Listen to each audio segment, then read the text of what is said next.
Chers collègues, c'est maintenant. Sachez que c'est la première fois que toutes les fédérations appellent d'une voix commune à la mobilisation. Appel à la mobilisation ce soir, Madame Cordier. Oui, j'appelle à la mobilisation nationale à partir du 19 mai. Les 5 fédérations se sont réunies pour organiser la mobilisation du 19 mai. Les fédérations se sont entendues pour un appel à la mobilisation le 19. Même en 2016 porte-maillot, il n'y avait pas ça, sachez-le. C'est que vraiment la situation est grave. Que ce soit sur Paris, en province, sortez.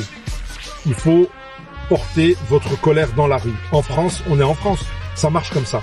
Mobilisez-vous. Là, vous allez défendre votre beefsteak, vous allez défendre votre tarification, vous allez défendre votre métier au sujet de la concurrence déloyale, etc. Si vous montez pas à Paris, sortez et allez rejoindre les points de rassemblement en province, que ce soit dans une gare, aéroport, au niveau des hôpitaux. Il y en a pour tout le monde. Il n'y a aucune excuse. L'étape de la rue est indispensable. La vérité, s'il y a un moment pour sortir dans votre vie de taxi, ce sera maintenant. Sinon, je vous dis cash, on va se faire piétiner. Les plateformes, elles vont être mises en place pour vous faire tourner en A toute la journée. Déjà qu'on est en train de se faire piétiner depuis une dizaine d'années, là, ça va être le coup ultime. Vous allez tourner avec un tarif qui n'est pas rentable, que tout le monde sait qu'il n'est pas rentable. Mobilisez-vous, réveillez-vous. Et dites-moi pas, oh lundi, c'est dans pas longtemps, j'ai pas prévu.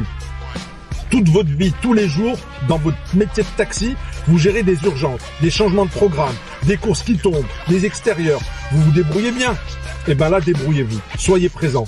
T'es en train de procrastiner là, hein? Pourquoi? Je vais te le dire. Ton cerveau analyse constamment le ratio bénéfice-coût de tes actions. Dès que ton travail te semble trop embêtant, ennuyeux ou compliqué comparé à ce qu'il peut t'apporter, ton cerveau voudra passer à autre chose. Alors essaye de réfléchir à pourquoi cette tâche est importante. Qu'est-ce que ça t'apporterait? Si tu trouves aucune raison, dis à un ami que tu vas faire cette tâche d'ici demain, par exemple, et que si après vérification, il voit que tu l'as pas faite, tu lui donnes de l'argent ou lui rendre une faveur. Ça a marché pour Victor Hugo, ça. Sans son éditeur qu'il menaçait d'un procès, il aurait peut-être jamais fini Notre-Dame de Paris. Allez, bon courage. Grosse mobilisation à Paris. Et moi, le premier, je serai à Paris le 19 mai.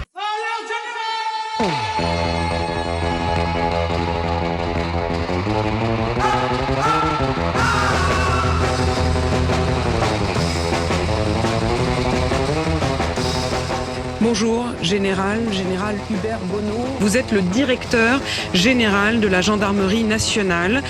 Et dans une note interne, vous avez adressé à tous vos services le message suivant, je cite. « Et une agression du sanctuaire national doit être sérieusement envisagée ». Je voudrais qu'on prenne le temps ce matin avec vous, général, de comprendre. Qu'est-ce que ça veut dire, agression du sanctuaire national? Vous avez sur le territoire national et dans nos outre-mer, territoire métropolitain et outre-mer, des actions de déstabilisation régulières.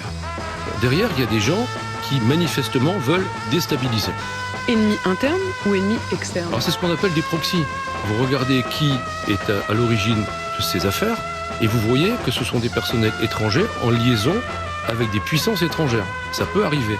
Et d'ailleurs, permettez-moi de le rajouter, ce qui existe dans le domaine physique existe aussi dans le domaine immatériel, c'est-à-dire dans le numérique.